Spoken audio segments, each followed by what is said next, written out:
The Housing Minister is being accused of taking the public for fools with his state housing announcement today.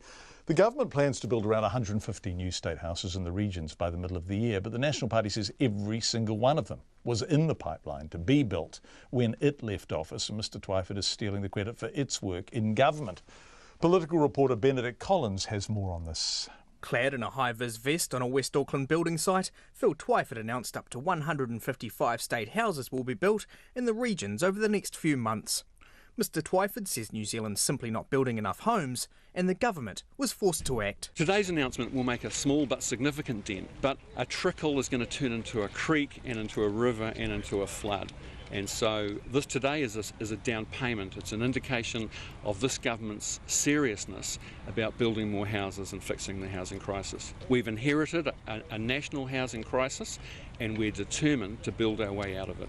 However, Mr Twyford acknowledged many of the state houses have been planned for some time. Many of them have been in the pipeline for some time, but the difference is that under the Labour-led government, we are ramping up the build of state housing not only in Auckland but around the country. The former government for years told Housing New Zealand not to build any new houses in the region, in fact instructed them to sell off houses in the region.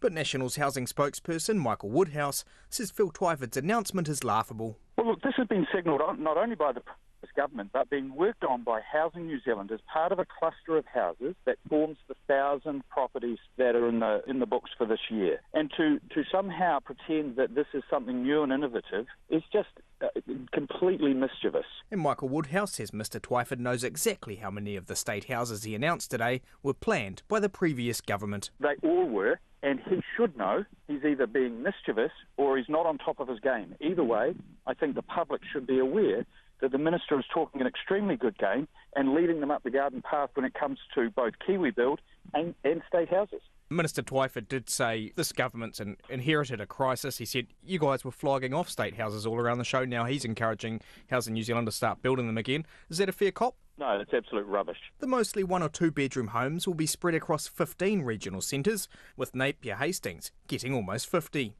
But people on the streets of Napier today weren't sure if it was going to be enough. I'm actually boarding at the moment, so yeah, I need a home. Yeah, the sooner they can do that, the better, because there's so many people out there with no homes and stuff. It's a good idea, but is 50 really going to be enough to help with our population of homeless at the moment? And 50 houses isn't going to do much between two cities with over, 1,000 people homeless or people that are in emergency housing at the moment. The Salvation Army's Transitional Housing Director, Lynette Hudson, says it's a welcome start from the government, but many more state homes will be needed.